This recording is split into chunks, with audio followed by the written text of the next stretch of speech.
Congress voted to release the Epstein files, but will the Trump administration actually do it? We'll also talk about Marjorie Taylor Greene's transformation, some great news on redistricting, a Democrat on Democrat fight over filling the seat of a retiring member, and then the MAGA Civil War. Welcome back to the podcast for the 54% of Americans who regularly vote for progress in every election and want to convince their friends and family members to join our majority. This is Majority 54. Today, we're welcoming back on State Senator Stephen Weber from Missouri. Welcome back, Stephen. Thanks for having me. Happy to be here. Well, we got a lot to talk about today. I think the first place to start is Congress and their vote to release the Epstein files. Trump basically embraced this at the 11th hour, and all but one member of Congress voted to release them. I think the cynic in me and the realist in me questions whether they are going to ever release all of the files. I'm doubtful. The language of what they passed seems to give them some wiggle room about unclassified versus classified. It says that they release unclassified material and that they could withhold material that's involving a pending investigation. Pam Bondi was just asked before we went to recording about whether she plans to release all the files within 30 days. She hedged a lot and alluded to an investigation, but she had previously said there was no ongoing investigations here. So I'm skeptical, Stephen, that we're going to see anything juicy about Trump in this latest batch of what's released. Yeah, I'd say a couple of things. One, I mean, this is when you really have to have trust that the members of Congress, that the Democrats in Congress in particularly, knew that the language was written as tight as possible and only supported it because their confidence is as tight as possible. Not that that's any guarantee that Trump will actually follow the law, as we've seen. And then second, I tend to sort of agree with you. I have been a believer, and I've said on this podcast months ago, that I think it's more likely than not that Trump is a pedophile, that he did rape children, and that he's all over the Epstein files. It's only become more likely over the last couple months. I also believe that Trump will literally destroy everything in the world, including the world, rather than let that get out. He would destroy every single thing about this country and all of our lives before he would let the fact that he might be a pedophile come out and risk losing power, because he cares about himself more than he cares about anybody else. So I agree with you. I think he will do literally everything possible to get around this, to not follow the law, to cheat, to make sure the truth doesn't come out. Well, Epstein's brother, Mark Epstein, made some head-turning comments about these files. What I do want to talk about is I've been recently told the reason they're going to be releasing these things and the reason for the flip is that they're sanitizing these files. There's a facility in Winchester, Virginia, where they're scrubbing the files to take Republican names out of it. That's what I was told by a pretty good source. So that's what he's saying. And, I don't know whether he has sources or not, but that's what he thinks. Representative Massie, one of the sort of earliest and most stubborn Republicans on ensuring that these files came out, was asked what he would do if they didn't release the full files. So you are confident that these documents will ultimately come out, even if the president tries to fight this? Yes, I'm confident. And that we sort of, we know when they're out because we know what some of these lists, who some of the men are. I don't have the names in my head right now. The ultimate thing that we could do is read the names on the floor of the House, and that could happen. But what needs to happen is the FBI needs to release these names. Is that DOJ. Something you might do if he resists this, if the DOJ releases this? Could you go to the floor and read these names? We absolutely would do that. Marjorie would do that. I would do that. There are Democrats who would do that. And but that's not the right path forward. That's the last effort if we hit all of the walls. So, for listeners, the important thing to point out here is that although that sounds very reassuring, Congress does not have access to the full files that the Department of Justice has. So whatever names they read or whatever is based on the information they have. The administration can withhold whatever they have from Congress. Now, they would be breaking the law. The bill allows the Attorney General to withhold or redact victims' personal and medical information, anything that contains child pornography, information that would jeopardize an active investigation, and images of death or abuse. They apparently would have to go to Congress and explain what they hold back. But this is not an administration that seems that interested in reading the letter of the law in the most exacting way possible. And in a world where Trump is immune from prosecution based on what the Supreme Court has said, and he's given a pretty wide latitude there, and could issue blanket pardons for the very few people who at this point have access to this information, he could basically insulate everybody involved from the consequences of breaking the law. Yeah, I think you're right. I think he's going to try to do that. First, I got to give Massie flowers. I mean, he's been on this consistently. He's pushed it hard. He's taken heat from the president, who's been, taunting him and making fun of him on his Truth Social account. So credit to him. So the way that the best chance, the way this will work is, and I've seen this with reporters here in Missouri. I remember one time a Republican governor got hammered for breaking the Sunshine Law. And the question was, well, how do you know they're breaking the Sunshine Law? Because how do you know they didn't turn over documents? And the reporter told me, he said, well, I filed a Sunshine request because I wanted to see what they would release, but I already had the documents. So when they didn't all come out, I knew they weren't actually fulfilling the Sunshine Law because I had the truth, and they didn't tell me everything. And so to some degree, we're going to depend on members of Congress to do a similar thing. Those who have access to some of the classified documents, if the quote files are released in their totality and they're aware of things that have not been released, then they can blow a whistle and say, I know for a fact that's not everything because I have seen other things. And one of the best hopes we have is that DOJ and the White House is so confused and so cluttered that they don't know which members of Congress have seen everything and what's out there and what's not. Does that make sense? For sure. And that's why it's even more important to get control of Congress, because let's say they don't have a lot of that information yet. They can hold hearings after a new Congress sits, because then we'll have control over the committees, and we could start calling witnesses who are involved in these investigations, and they would be allowed to testify about what was in these files because the law says it has to be released. Now, there was a weird spat between Mike Johnson and Thune here about the language of this bill. Let's go to a video from Johnson. Any reaction to Leader Thune seeing the bill without adding amendments or changing it? I am deeply disappointed in this outcome. I think I'm told I've been at the state dinner. I don't know. I was just told that Chuck Schumer rushed it to the floor and put it out there preemptively. It needed amendments. I just spoke to the president about that. We'll see what happens. So do you think he may veto it? You say you spoke to the president? I'm not saying that. Is he supportive of it in its current form? We both have concerns about it, so we'll see. I was standing there with the Crown Prince. We couldn't call. Are you frustrated in the majority leader? Are you upset with the majority leader? So it's unclear at first look what's going on here, but there's another clip from a press conference Mike Johnson did that I think gets at what it was that he was trying to get into this bill but failed to get into this bill. All right. Number 5, national security concerns, okay? The discharge requires the Attorney General to release within 30 days, quote, classified information to the maximum extent possible. This ignores the principle that declassification should always rest, and always has rested, with the agency that originated the intelligence. Why? So that they can protect their critical sources and methods. It is incredibly dangerous to demand that officials or employees of the DOJ declassify materials that originated in other agencies, in intelligence agencies. So they're really bending over backwards to find as many different justifications that the Trump administration can use as possible. Now, here's a prediction. Whatever they release in the next 30 days is going to be released on a Friday afternoon or in the middle of Thanksgiving. Like, they're going to drop this at the least newsworthy-esque time, and that is a tell. Among a sea of other tells, like Maxwell being sent to, Club Fed and the many other things that we've learned here, that will be a tell. Now, Trump was asked why you even needed Congress, because now he's claiming, now I support transparency, right?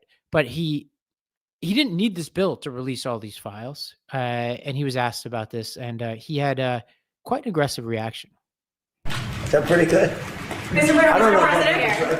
President, why wait for Congress to release the Epstein files? Why not just do it now? It's not the question that I mind, it's your attitude. I think you are a terrible reporter. It's the way you ask these questions. You start off with a man who's highly respected, asking him a horrible, insubordinate, and just a terrible question. And you could even ask that same exact question nicely. You're all psyched up. Somebody psychs you over at ABC. You're going to psych. You're a terrible person and a terrible reporter.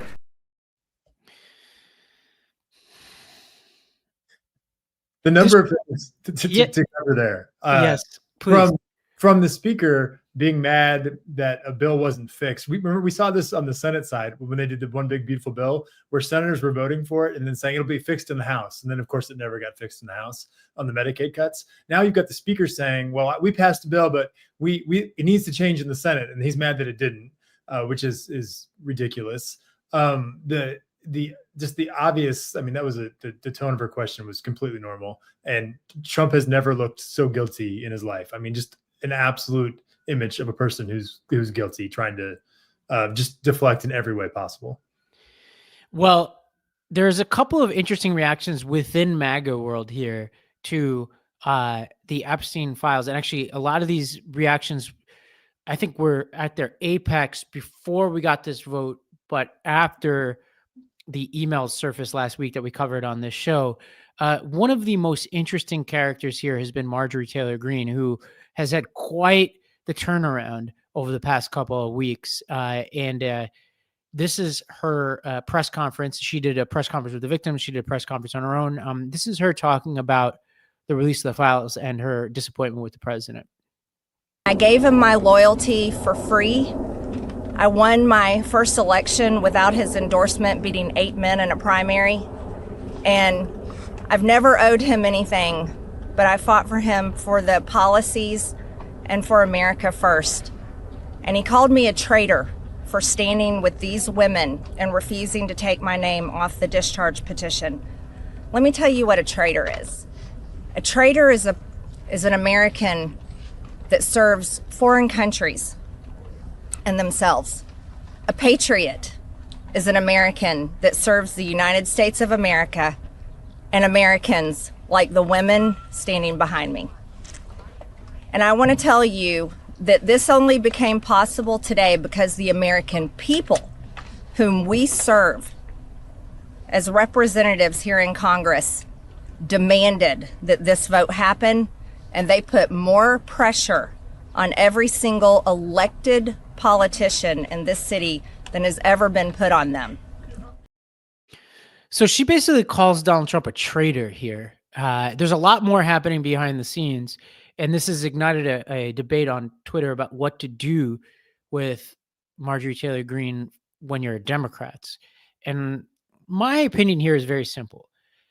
We could learn a thing or two from Trump's kind of open door policy, which is basically, for him, it's like he has a short memory. As long as you're with him and you've sufficiently repented and come back to him, he accepts you back. And we don't need to go through the long list of people, including his Secretary of State and his vice president and all these people who had horrible things to say about him, but then who had the right song to sing at the right moment. We don't need to be cynical about it.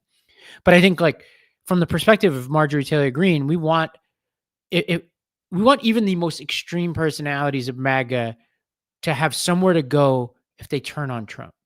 If you're just thinking, if you're forgetting what I think is also a very interesting moral question about forgiveness and all this other kind of stuff and what's required there. But if you think of it just from a pragmatic perspective, those folks need an open door, and we need them to have an open door. Everybody from the Marjorie Taylor Greenes down to just the swing voters who we need to give a permission structure to vote differently in the future. We need to model letting people back in. Now, that doesn't mean that we're going to be foolish and just take everything she says at face value. It's what I view it as an opportunity to be consistent moving forward in a better way. That's how I view it. Completely agree with you. Not that, anybody needs to be sending, political contributions to Marjorie Taylor Greene, but if you believe that Donald Trump, as I do, is the number one issue in America right now in the world is the threat that Donald Trump poses to American democracy and to the world order, then anybody who is willing to fight back against that needs to be welcome on that team. And like I said, doesn't mean we have to agree with everything else or forget or anything like that. But look, can we say, hey, it always ends this way? With Trump, of course. Should you have known it was going to end this way? Of course. But when people finally do break free of the cult, like, we don't need to rub it in their faces. Like, yeah, obviously they shouldn't have been part of the cult, but right now we need to focus on beating Donald Trump and saving this country. And everybody that's willing to do that is welcome to be part of that effort. Not every other effort, but that effort. Well, that was Marjorie Taylor Greene. And so she's kind of flipped in one direction. You've got Megyn Kelly, who's flipped in the opposite direction. And honestly, this is going to be a little longer than normal clip, but if you haven't seen this yet, this is quite astounding. This is Megyn Kelly speaking after the emails were released that we discussed last week on this show. As for Epstein, I've said this before, but just as a reminder, I do know somebody very, very close to this case who is in a position to know virtually everything. Not everything, but virtually everything. And this person has told me from the start, years and years ago, that Jeffrey Epstein, in this person's view, was not a pedophile. This is this person's view, who was there for a lot of this, but that he was into the barely legal type. Like, he liked 15-year-old girls. And I realize this is disgusting. I'm definitely not trying to make an excuse for this. I'm just giving you facts.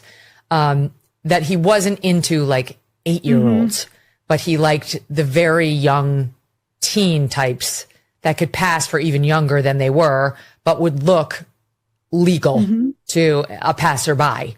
And that is what I believed, and that was what I reliably was told for many years. And it wasn't until we heard from Pam Bondi that they had tens of thousands of videos of alleged, forgive me, they used to call it kiddie porn. Now they call it child sexual abuse material on his computer, that for the first time I thought, oh no, he was an actual pedophile. I mean, only a pedophile gets off on young children abuse videos. She's never clarified it. I don't know whether it's true. I have to be honest. I don't really trust Pam Bondi's word on the Epstein matters anymore. Yeah. So I don't know what's true about him, but we have yet to see anybody come forward and say, I was I was under 10. I was under 14 when I first came within his purview. Look, you can say that's a distinction without a difference. No, it's not. I think there is a difference. Yeah. There's a difference between a 15-year-old and a 5-year-old. You know, it's just whatever. Honestly, like, I've interviewed this other woman, Batia, who's on there, and this is essentially like, this is a kind of a certain type that some of these outlets like the Free Press love, which is, I was a Democrat and now I've seen the way. And it's like, look, like, there's a lot to be learned from critiques that are good faith, but the problem is, it seems to me that we've got some bad faith actors here who are, regardless of where you came from, are now looking in every possible way to ingratiate themselves with the MAGA base. And I think this is a step so far beyond what we normally see, where you're starting to split hairs on what's pedophilia or not. And I think the question is, like, in service of what here? Like, what are you trying to do with distinction that you're making? And she's obviously caught a lot of heat for that. We don't really need to talk about it too much. But there was something else that happened here that I have not seen a lot of commentary on, given everything going on with Epstein. And it's that the Trump administration now has a pattern of covering up for sex traffickers, child abusers, pedophiles. And case in point is Andrew Tate. So kudos to ProPublica, who just released this long investigation. So Andrew Tate is a former kickboxer who is a misogynist, to say the least, online. And here's what the story says. Andrew Tate and his brother arrived in Florida in February on a private jet while facing sex trafficking allegations in Romania, the UK, and civil claims in the US. Customs and Border Protection immediately seized their electronic devices, and a White House official stepped in, Paul Ingrassia, who is the administration's liaison to DHS and a former lawyer for the Tates, and he told senior DHS officials to return the devices, explicitly saying the request was, quote, coming from the White House. DHS officials were alarmed, calling the intervention brazen, inappropriate, and potentially interfering with a federal investigation. And experts said that this was unprecedented. It was highly unusual for any White House to intervene in a border seizure. And Gracia has denied everything, calling the story fiction. The devices were examined by Homeland Security, but it's unclear what agents found or whether the White House intervention slowed or influenced any inquiry. And again, this fits a broader pattern within the Trump administration of inserting itself into law enforcement matters, which are obviously there to help allies and to pursue adversaries. And just to lay this out, the legal issues that they faced were they were accused in Romania of running a trafficking ring and coercing women into pornography. In the UK, they were facing charges including rape and human trafficking. The civil suits in Florida alleged coercion into sex work. Okay? That's what we're talking about here. Yeah. So, just to go back real quickly to the Megyn Kelly thing. So, a woman under the age of 18 is a child, right? Like legally, they're children, and children can't give consent. So, if you have sex with a child, it's rape.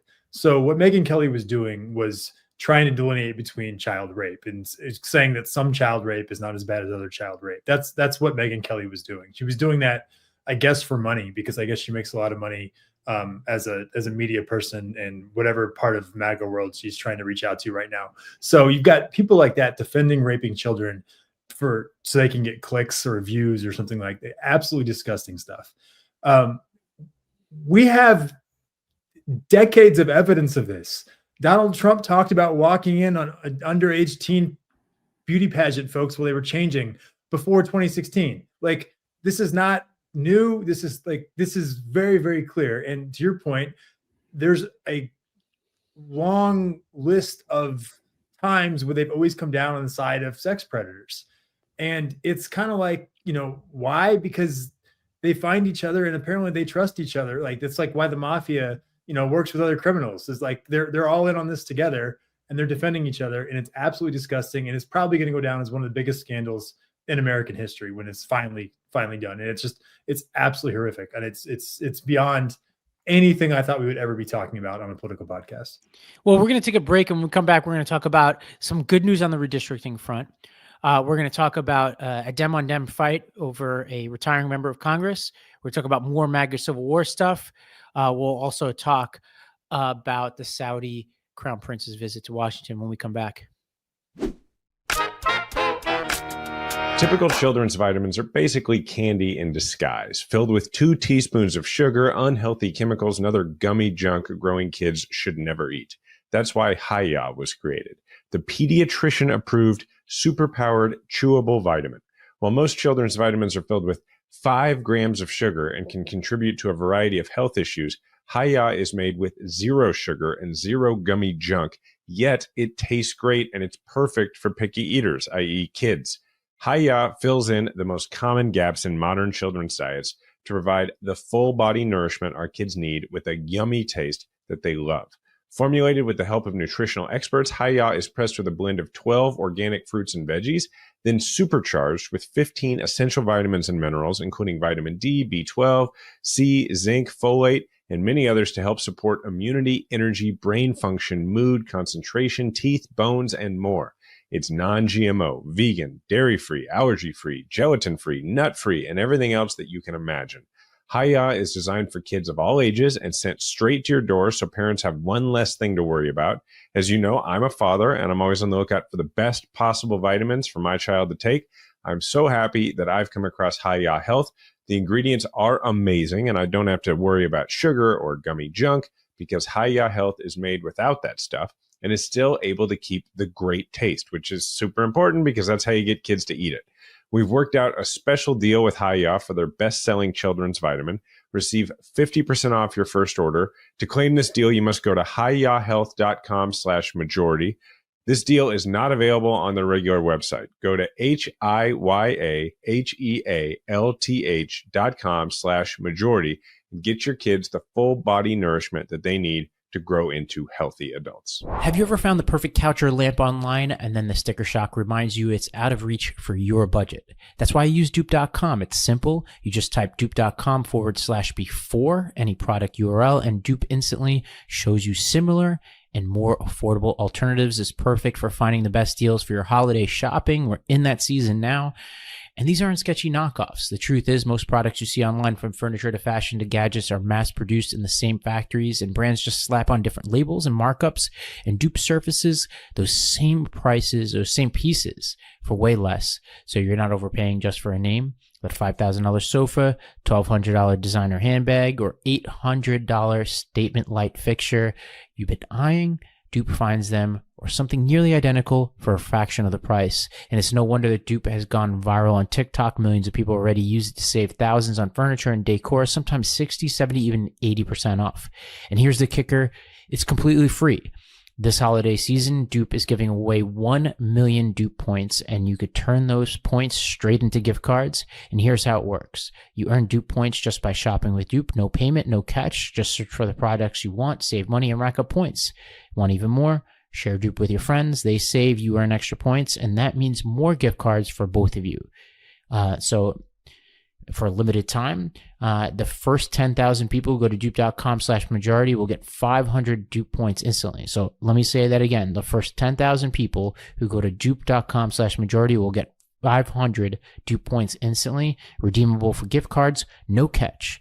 But spots are limited, so don't wait. So that's dupe.com/majority for 500 free Dupe points today. Use your Dupe points and gift cards to make the most of your holiday shopping. Go to dupe.com/majority.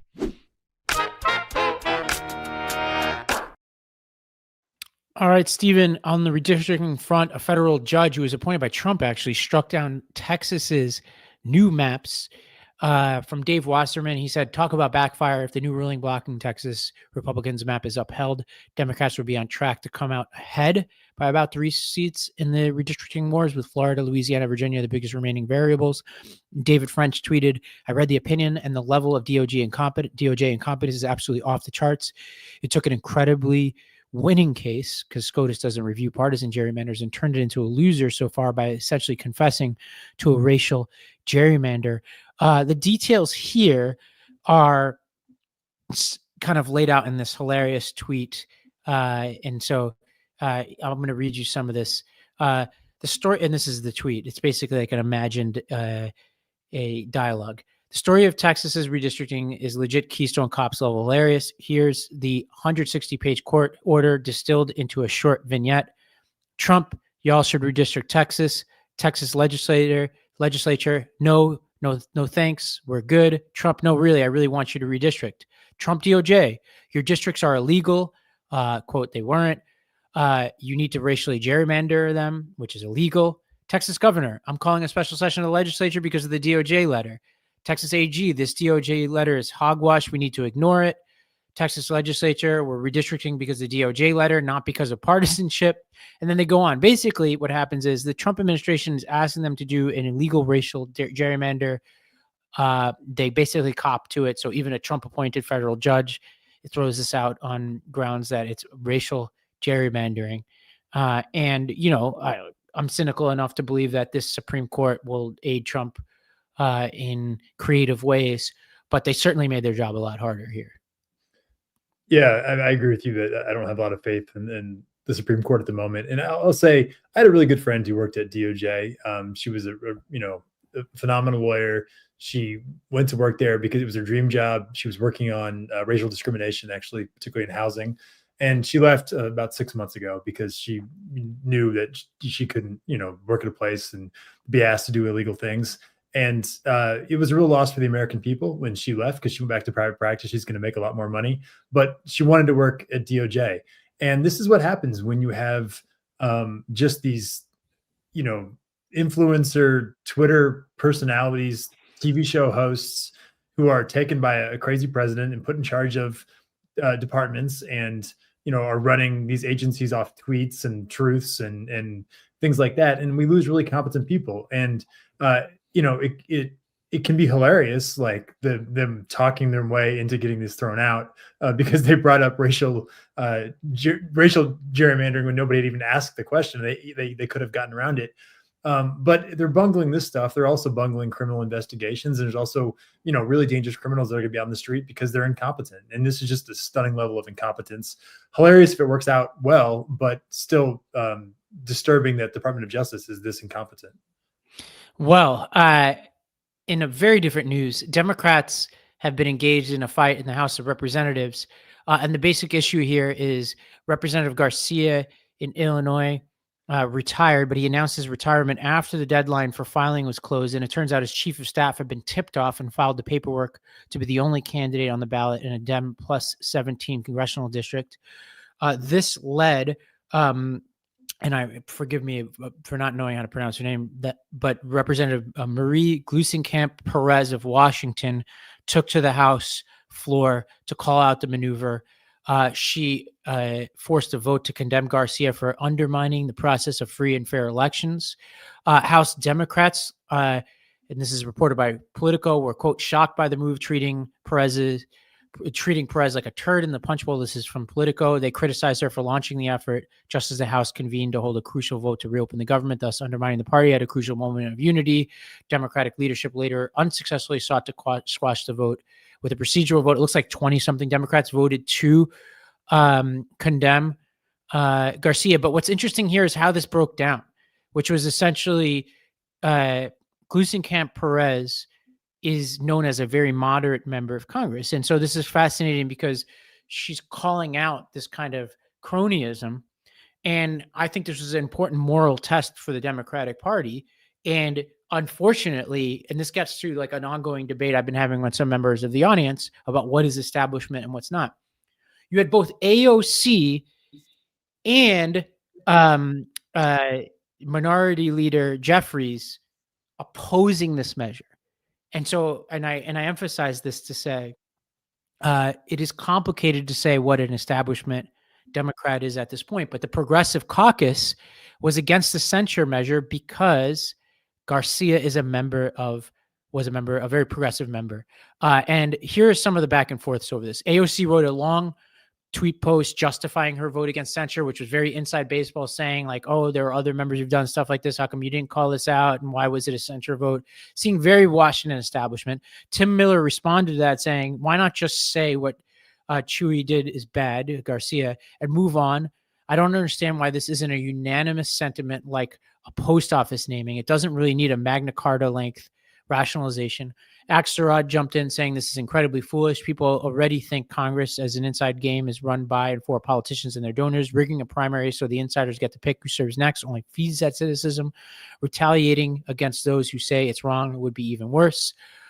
Liz Smith wrote to Jeffries, this is so cynical. Garcia literally disenfranchised his own constituents with this re-election scheme. This is disappointing, honestly. Like, I thought we were past all this. Disappointing because of the idea that we're defending American democracy and we're defending people's right to pick their leaders. And yeah, like we're supposed to be the party of democracy, and like these are some people I would expect to have moral clarity, right? Like I thought we're at the point now where we're saying yes, like I can disagree with somebody on who the main senator should be or whether Zohran Mamdani is a good mayor or not or whatever. But I think what we can all agree on is that we should have the choice. Like the voters should have the choice. And this was a deliberate effort to prevent this from going to a vote of the electorate. And I would expect, I don't think AOC needs 5 paragraphs to explain why she didn't support the censure vote. She should just like look at her constituents in the eye and say, this is wrong and I'm going to condemn it and I'm going to support this. And it's depressing that both her and Jeffries, who have very different politics, but both represent New York City, somehow feel like they have some kind of political cover to try to punish one of their own members for trying to call this out, you know? No, I agree. And, it goes back to like, if you're explaining, you're losing, right? So if you're writing 5 paragraphs, you're probably wrong. Not always, but probably. The other part that I find interesting as a real political nerd, and this is really insidery stuff, but this couldn't have happened in Missouri. So it's interesting that like this goes back to state election law, and every state, like, well, there's, it's a congressional, it's a federal race, but every state has different rules on how that goes down in terms of filing. So in Missouri, we have rules that say if you withdraw your name in the last, I think it's the last week. So if you filed and then you withdraw at any point in the last, if there's 2 people and somebody withdraws in the last 5 days, it reopens for another 5 days. Or if somebody drops out, because we actually pass laws to prohibit this exact thing from happening. And I don't know how many states have laws like that, but this couldn't happen everywhere. So to me, the interesting thing is that this was a conscious choice by Illinois to not have state laws that protect from this kind of thing, because it's a pretty easy fix. And I guess the last thing I'd say is, if you're a long-term incumbent, it's simply, I actually think it's good that you care enough about your seat to care who comes after you, but you should have enough confidence in how you've conducted yourself in time in office and the relationship you've built with your constituents, that whoever you think should follow you can win in a fair fight, if that makes sense. Right. And I think this complicates the question of what the establishment is, right? I've been having this discussion with the audience for a while. Now, Liz Smith and David Axelrod are on the opposite side of the kind of Mamdani politics. Hakeem Jeffries and AOC are the opposite side of those politics. I'm on the opposite side of crooked media, for example, but we both agree that this was wrong. And I think this gets at the very complicated nature of what it means to be establishment. And I got a comment from a listener last week because I was pissed about the Democrats caving on the shutdown and the way they caved in particular. Yeah. And an audience member wrote me saying, "Oh, if Ravi's upset at the establishment, you knew it was really wrong." I was like, I understand the dig, but I'm like, I was early saying that Biden was too old to run.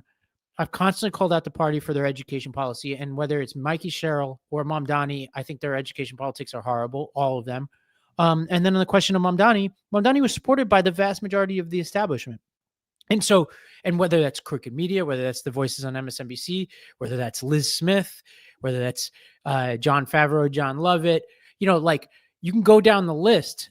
There were a lot more people supportive of him in the end, and even early on, than there were people against him. And there were not that many people lining up for Cuomo, and I certainly wasn't one of them lining up for Cuomo either. So what the establishment is tricky. And I know that people have been tracking this Mamdani piece, and I said last week, I want him to succeed, but I'm going to hold a high standard.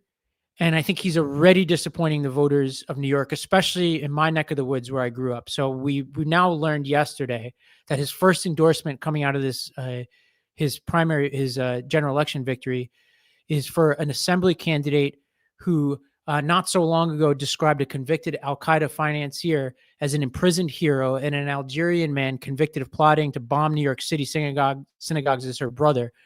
This is a person who has lived in New York, I think, for a year. And so this is who Mamdani thinks should be our next assembly member.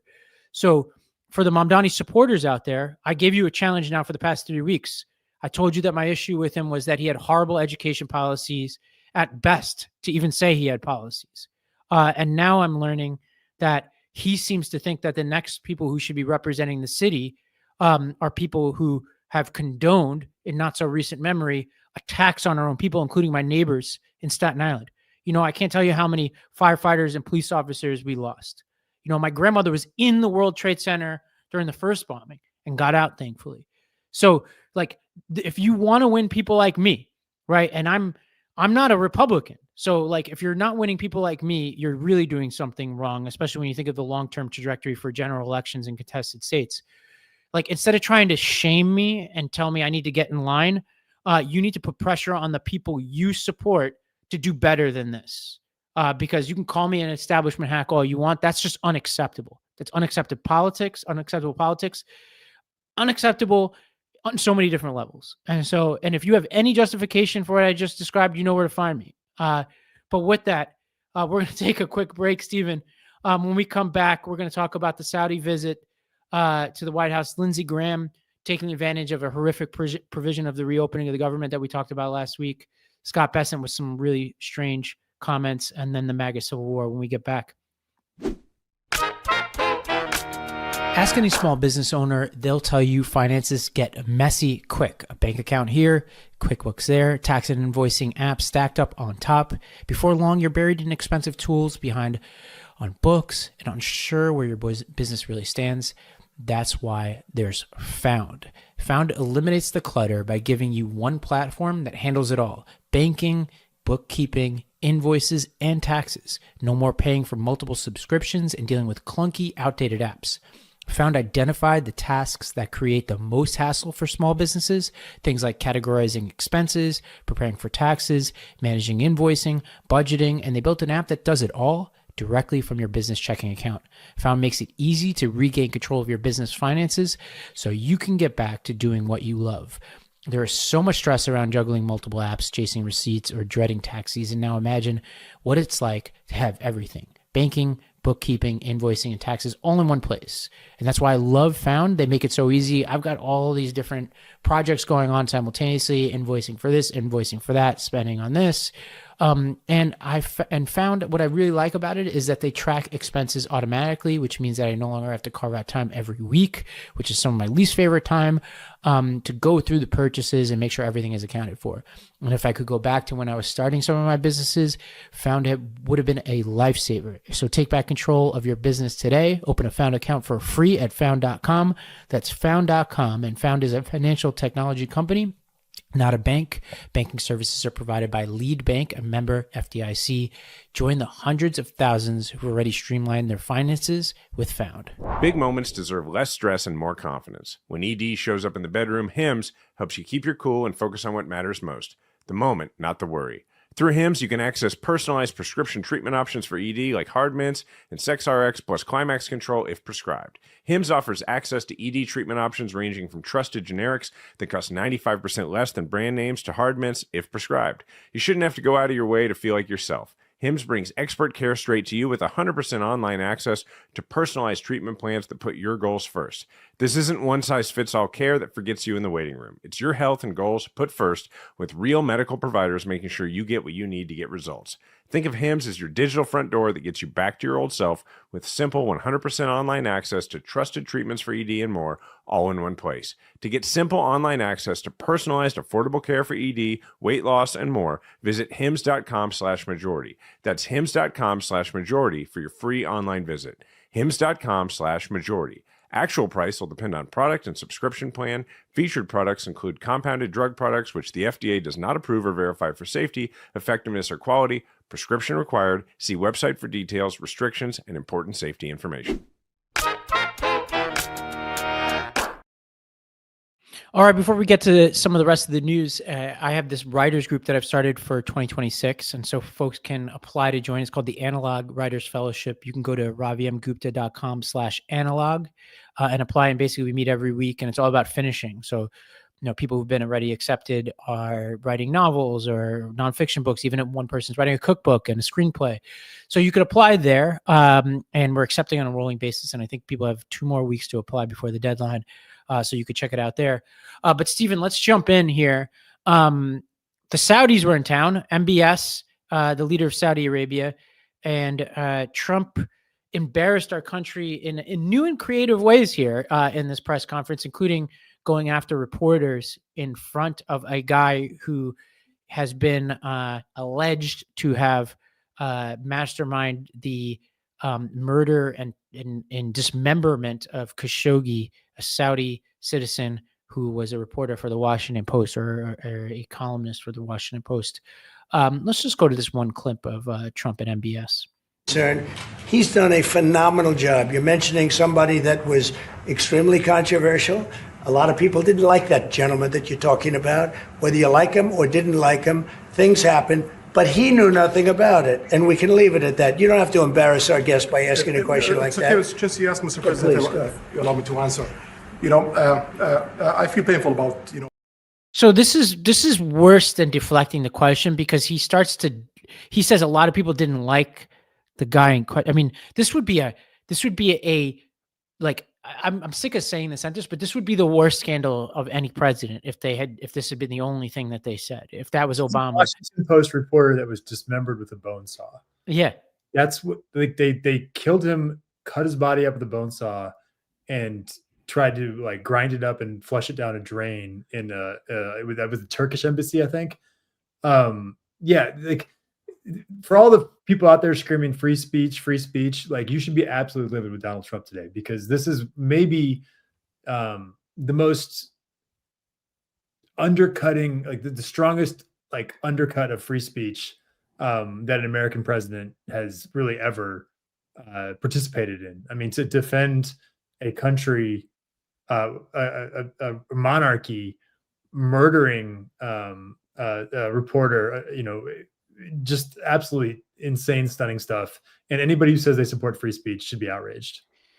Well, they had a state dinner, And the attendees include Bill Ackman and his wife, Brett Baier and his wife, Mark Benioff, Tim Cook, Bryson DeChambeau, David Ellison, the new owner of CBS, Josh Harris and Marjorie Harris, owner of sports teams, Speaker Johnson and his wife, Elon Musk.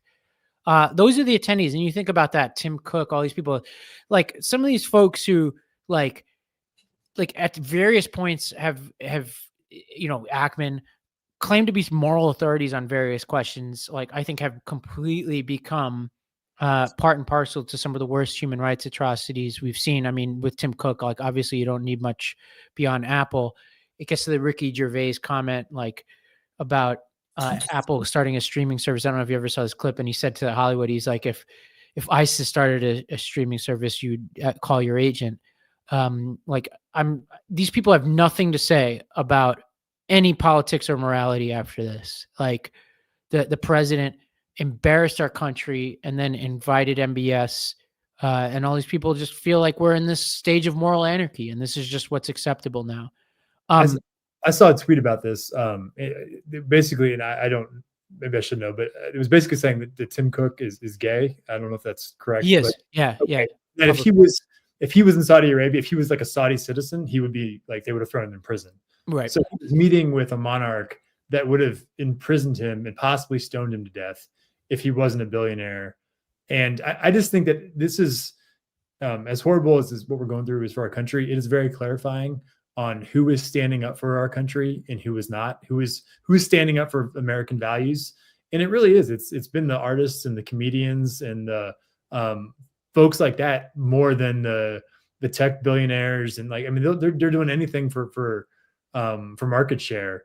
And I just hope that everybody, takes note of that and remembers it when this is all over, of who were the people that were brave enough to stand up, and who were the collaborators, because these folks are all collaborators. Yeah, Apple, and I've said this before. I had on the author of Apple in China, this book all about the supply chain in China. And I said on that interview a couple months ago, Apple is a Chinese company, not an American company. They've basically been funneling their profits out of this country through Ireland anyway to avoid paying taxes, and have situated their vast infrastructure in China and trained up the Chinese population there. They are way more afraid of offending the Chinese government than they are the American government. And that book does a really good job there. And there's no dictatorship they won't kiss their ass. And like, this gets to the Sam Harris point of like, what's the purpose of having FU money if you don't eventually say FU? Like, Cook is on his way out. Yeah. Like, why put yourself through this? It's because you don't have, like, at this point, you don't have any moral code, period. Like, I don't care what comes after this. Like, the moment you were counted upon, you're a complete coward. And that's true of Benioff and a lot of these other folks. Now, last week I got hot about this provision that was snuck into the bill to reopen government that essentially allows senators to sue the federal government if their phones were tapped. And Lindsey Graham went on TV and basically said he's going to take advantage of this provision. Let's go to this clip. I think this was worse than Watergate, an effort to destroy President Trump, charge him with crimes that are just ridiculous, and come after people like me. I'm not going to put up with this crap anymore. I'm going to sue. I'm going to sue the hell out of these people. How much are you going to sue them for? Tens of millions of dollars, because I went to Fannie Willis in Atlanta, spent $1.2 million with that bullshit in Atlanta. Now I find out they they spy on my phone records as a senator and a private citizen, chairman of the Judiciary Committee in 2023. I'm going to sue. If you don't sue, they'll keep doing it. Don't run away from this, Republicans. Fight back. So I was pissed about this last week, and Jason and I were having like a gentle debate about the reopening, and I was like, before I even learned this information about this provision tucked in, I was like very critical of the whole thing from start to finish. But I said, once you add this provision, it's like it's indefensible, and how they even allowed this to get tucked into that bill, I still don't understand. I don't understand why it's not a bigger scandal, honestly. Like, and why we're not talking more about the fact that we're now going to be shelling out millions of dollars. We've already pardoned the January 6th insurrectionists. We've already seen Trump cutting deals to like give money to Ashley Babbitt's family and all this kind of stuff. And now we're going to be paying off the senators who are complicit in all of this. I like how Lindsey Graham's idea of fighting back is giving him tens of millions of dollars personally, right? Like, if that's fighting back, like, I mean, like, I'd love to fight back if that was you just handing me $10 million, right? Like, that's an insane thing. And the context for this is important, right? This comes last time I was on the show, actually. So about a month ago, you and I were talking about how Trump was talking about having DOJ settle with him for $230 million. Right. So, like, this is a pattern of these Republican leaders just, quote, fighting back by having the federal government and the taxpayers, you and me and everybody listening, just deposit money directly into their bank accounts. It's absolutely nuts. And it also, not to get on this high horse, but like, I have friends. I'm like Jason, I'm a combat veteran, and I've had friends that have had to go through, just mountains of paperwork to try to get, care at the VA. And then you've got Republican senators saying, "Oh, just give me millions of dollars." Like, the biggest thing they have going for them, and I mean this sincerely, is there's just so much corruption and fraud and outrageous behavior going on all across the board that it's just the American people are having a hard time keeping up with all of it. And that's the only reason it's not becoming a bigger story than it is, because there's just so many stories like this. Yeah. And here's what's going to happen. Like, at some debate stage, it's going to be Mayor Pete versus JD Vance, or Gavin Newsom versus JD Vance, or insert name versus JD Vance. And they're going to be bringing this up and be like, you guys not only tried to foment an insurrection, but you've paid yourselves to do so. And then JD Vance is going to be like, well, 8 of your people voted for this. So if it was so bad, why did they do that? And what are we going to say? So if you're listening to this, I said this last week, and your members are any of the people who voted for this provision, whether Republican or Democrat, call them, send them an email, be like, what the hell is this? Like, this is so unacceptable. There were all these promises that they'll fix it. Maybe they're fixing it as we speak, but it seems like Lindsey Graham doesn't think it's going to be fixed. He's taking advantage of it. And I continue to wonder, what the hell were Democrats doing? Like, the Democrats who voted to reopen the government, you're just not reading things now? Like, that's the most charitable. If you read it and voted for this, that's career ending. There's two options, right? There's options. One is you didn't know it was in there, which means that you were voting on a bill that gave Republicans things that you didn't know what you were giving them. Or second, you did know it was in there and you decided it wasn't a deal breaker. So neither option one is better than 2. Neither is good. If you knew this was in there, I think you should retire today. Like, that's insane. You have no business being in Congress. Now, one last clip here to react to is Scott Bessent had a weird take on why beef prices are so high. But what is your take on what you just heard? He's expecting $10 meat.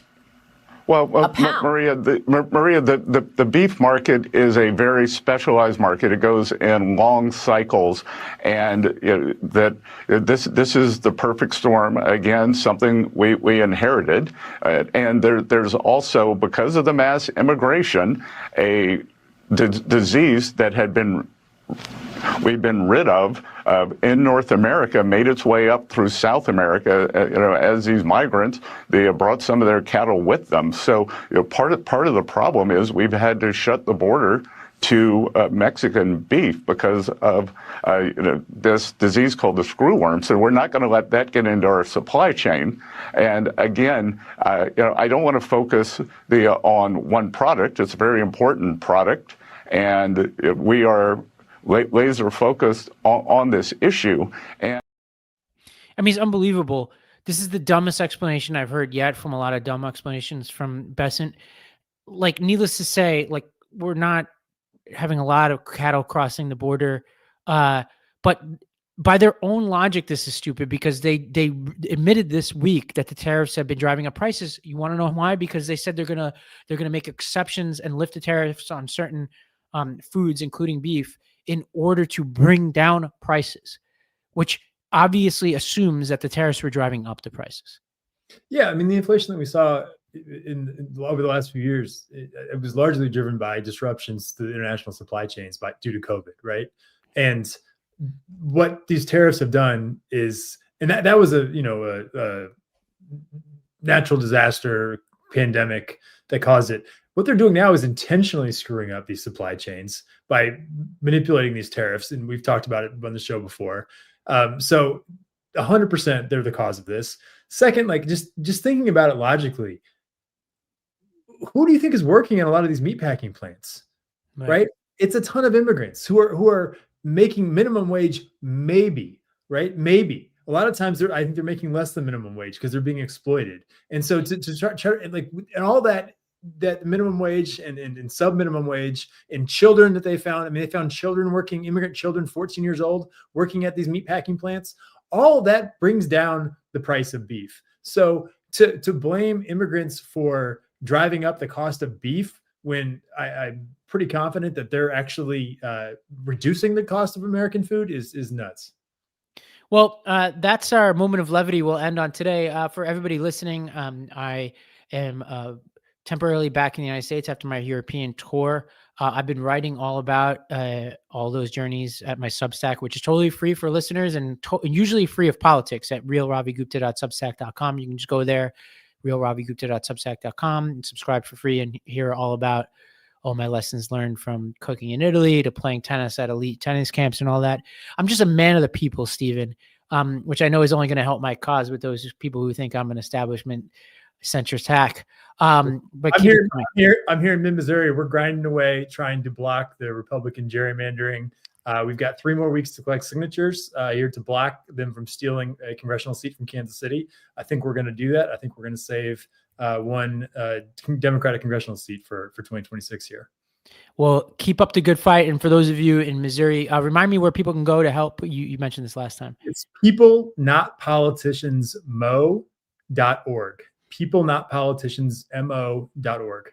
All right. Well, that's all we got today. For folks listening, leave us a great review. For those of you who hate the pod, don't worry about it. We don't need any more feedback there. But if you love it, give us those 5 stars.